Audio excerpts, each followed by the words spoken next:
Oba, oba! Estamos começando mais um programa do Sócio PFC. E um programa hoje já deu para perceber bem diferente. O cenário mudou. Nós não estamos no nosso estúdio, e sim no estádio Brinco de Ouro da Princesa, porque o programa hoje é especial ao centenário, todo dedicado ao centenário do Guarani Futebol Clube, o Guarani de Campinas. E é claro, nós vamos abrir o arquivo da bola para falar dos 100 anos do Guarani. No Datas Importantes, vamos mostrar a decisão de 1978, responsável por aquela estrelinha que tem no escudo do Guarani. No terceiro bloco, marca do gol de hoje é dedicado a 3 feras que jogaram com a camisa do Guarani: Amoroso, Luizão e Djalminha. E também tem sócio visita no CT aqui do Bugre Campineiro, com os nossos sócios PFC que foram contemplados com a visita ao estádio Brinco de Ouro da Princesa e as dependências do Guarani Futebol Clube. E esse programa é dedicado, lógico, ao centenário do Guarani e também ao nosso mestre Armando Nogueira, que nesta data, exatamente no dia de hoje, quando o programa do Sócio está indo ao ar pela primeira vez, dia 29 de março, se completa um ano do seu falecimento. E nós estamos aqui com 2 convidados super especiais. 2 jogadores que participaram de forma brilhante da conquista de 1978, a conquista do único título campeão brasileiro de uma equipe do interior do futebol brasileiro, que é exatamente o Guarani. O zagueiro de área Gomes e o atacante consagradíssimo, que o mundo inteiro conhece por ter jogado a grande bola que jogou, o nosso Antônio de Oliveira Filho, o Careca. E eu já vou começar aí dando um pontapé inicial, primeiro agradecendo a essa dupla aqui. Obrigado, Gomes. Como é que é fazer parte aí dessa história do Guarani Futebol Clube, que completa aí 100 anos nesse 2 de abril próximo? Em primeiro lugar, agradeço o convite, tá? E o Guarani fazer parte da história, para nós, é gratificante, né? Eu acho que nós estivemos em Campinas e jogamos no clube certo, na hora certa. Careca, você que começou no mundo do futebol, primeiro também muito obrigado pela sua presença. A gente já tentou várias vezes carregar você lá para o nosso estúdio, já recebeu várias ligações nossas, mas hoje a gente está aqui tendo o privilégio e a honra de, eu não tenho a menor dúvida em dizer isso, de estar ao lado daqui, o Gomes há de concordar comigo, de um dos maiores atacantes do mundo do futebol e da história do futebol brasileiro, Careca. Obrigado. Legal, eu que agradeço. E a maioria das vezes você me ligava ainda a cobrar ainda, né? Não, que Quase isso, me quebrou, mas enfim. Mas bacana, é bom recebê-los aqui e dizer que eu sou, assim, muito grato, né? À estrutura do Guarani. Desde moleque eu cheguei aqui, fui formado dentro, né, da categoria de base aqui, desde a época do Juvenil C. Eu cheguei aos 15 anos aqui, dia 6 de janeiro de 76. Então é uma coisa muito gratificante de fazer parte, né, dessa história brilhante de um time do interior, um time que era de ponta, vamos dizer assim, após a nossa conquista, nosso sucesso em 78, foi respeitado, né, pelo Brasil todo, porque era, como o próprio o Gomes disse, que a gente estava, lógico, no lugar certo, uma estrutura bacana, mas a diferença, o que fez realmente a diferença foi a união, foi um grupo bem fechado. Nós ganhamos dentro e fora do campo. Nosso time era muito unido e por isso que ficou marcado aí na história do Campeonato Brasileiro, né, da história, né, do Guarani. E eu fico muito feliz de poder aí, eu como o Gomes, cheio de saúde, né, ainda podendo viver esse momento maravilhoso. Pois é, são 100 anos. E aí, sobre exatamente esse time.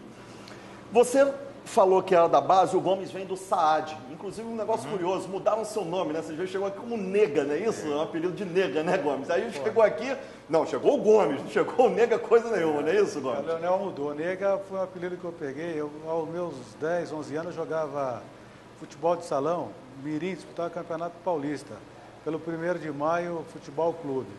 E era um clube, assim, de difícil relacionamento com o pessoal de cor, né? Eu era o único escurinho do clube. Pegou neguinha pra lá, neguinha pra cá e acabou pegando. Só que quando chegou aqui, o Leonel trocou.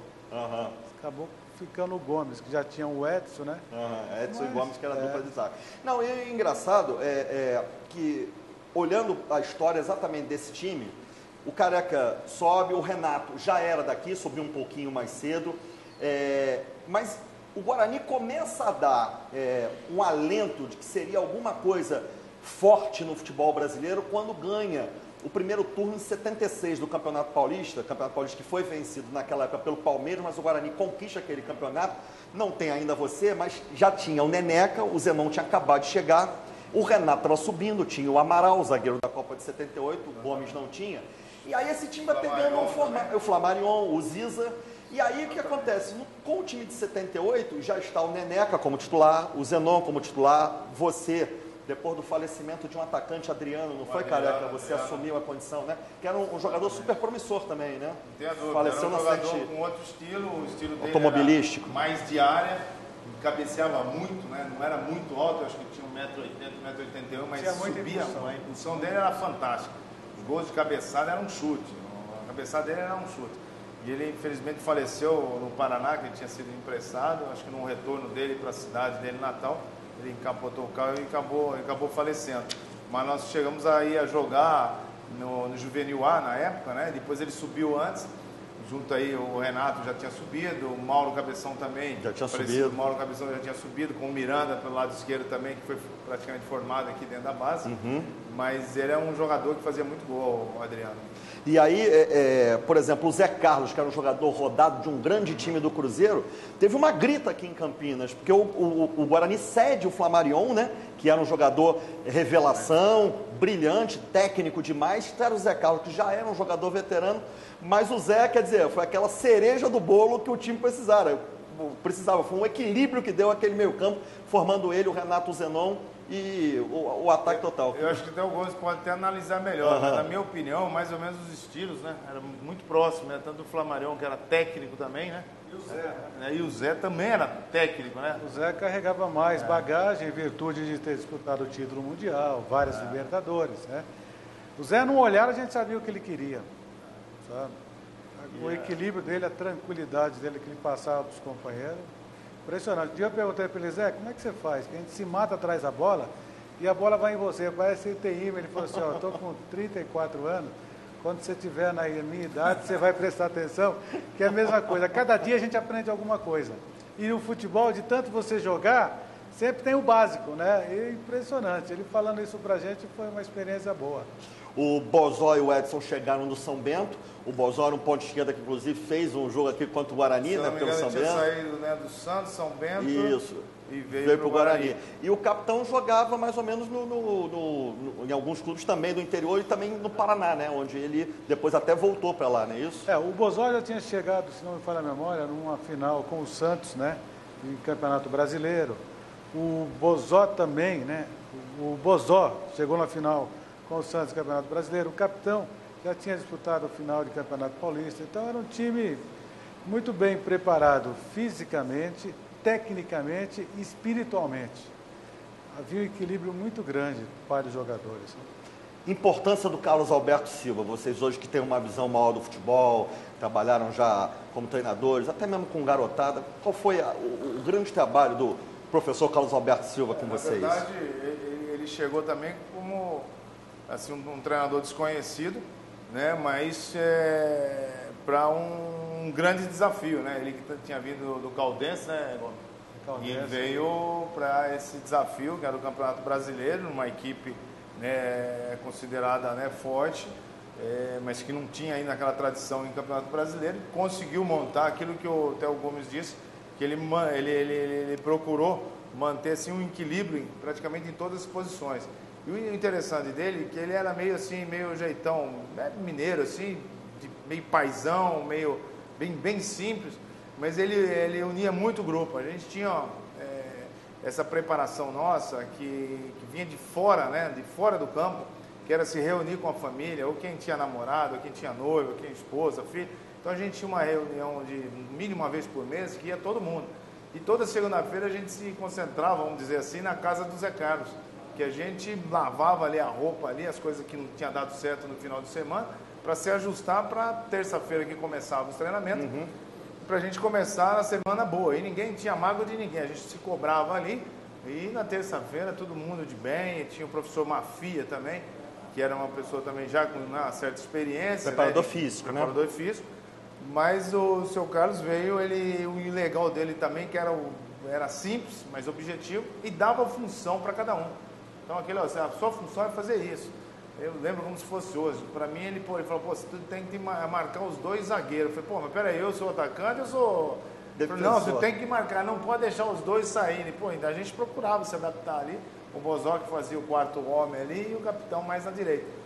Mas o importante era assim, o relacionamento, que era muito bom do treinador, né? Jogador com treinador. Você está falando isso, né, Careca? Vídeo o bote que você deu nesse gol aqui, no Beto Fuscão, no lance decisivo da final, né? É que, na verdade, a gente dava sempre, na saída de bola, a gente sempre dava um lado para ele sair. A gente analisava, né, os jogos e dava um exemplo, o lateral direito, o lateral esquerdo, ou o zagueiro pelo lado direito ou o lado esquerdo. E a gente deixava ele caminhar. Aí fazia o abafa, né, que a gente fazia. Ali tentava roubar. E até que aconteceu, né, ali numa jogada até do Neneca, né, do envio do Neneca, naquela dúvida ali do Beto Fuscão, eu ainda dei um totozinho, o Bozó roubou, bateu, né, sobrou para mim ainda e eu consegui fazer o gol. Mas era bacana, nosso time era bem aplicado, viu, dentro do campo, taticamente, era muito bom. Eu estou falando desse time, fala, Gomes. O Carlos Alberto, ele tinha uma força interior muito grande e ele passava isso para o elenco, entende? Ele procurava não só aqueles jogadores que começavam o jogo, mas ele dava um tratamento de qualidade para todo o elenco. Então, sempre que ele precisava de algum jogador, o jogador estava preparado, entrava bem. O Manguinha joga a final no lugar do Zenon, né? Que leva o cartão amarelo lá no Morumbi, né? E foi um dos melhores jogadores, entendeu? Então, houve uma junção boa. Por exemplo, o Carlos Alberto, né? Que tinha feito um bom trabalho na Caldense, veio para o Guarani, o pessoal desconfiava, mas por outro lado, o professor Mafia já tinha trabalhado em todos os times grandes e tinha sido campeão também. Então houve um equilíbrio, né? Ainda eu lembro que o Mafia, a primeira vez que apresentaram ele para nós, ele falou assim, ó, vocês podem colocar na cabeça, eu não vim aqui para ser mais um, vim aqui para disputar um título, coloque isso aí na cabeça. Nós vamos trabalhar para isso. Então os dois, houve uma combinação boa, houve um respeito mútuo, e com isso que nós ganhamos, né? Porque muita experiência por parte de um, né? Bastante sabedoria, personalidade forte, né? E inteligência por parte do outro, e o Carlos Alberto trabalhava muito, acabava o treinamento, ele ficava sempre fazendo trabalho específico, com defesa, com ataque, enfim, era um time muito bem trabalhado. A gente está falando do time, vou lembrar, o time que é um time que a minha memória tem bem fresca, não porque está conversando aqui com esses dois, não, porque foi um time que realmente marcou a época no futebol brasileiro. Neneca, o falecido Mauro, que é o único dos 11 titulares que infelizmente já não deixou, o Gomes, o Edson e o Miranda na lateral esquerda, o Zé Carlos, o Renato pé murcho, para muitos foi mais jogador que o Kaká. Isso é uma história que daqui a pouco eu vou bater esse papo aqui com o Careca. O Zé Carlos, o Renato e o Zenon, o ataque, o capitão, o Careca e o Bozó. E o técnico Carlos Alberto Silva, a gente até manda um grande abraço para o professor Carlos Alberto Silva, com quem eu trabalhei quando ele esteve no Rio de Janeiro dirigindo o Vasco. A gente soube que ele não está muito bem de saúde, mas esse programa também, professor Carlos Alberto, é aí dedicado a uma conquista que o senhor teve muito, já provado aí pelo Gomes e pelo Careca.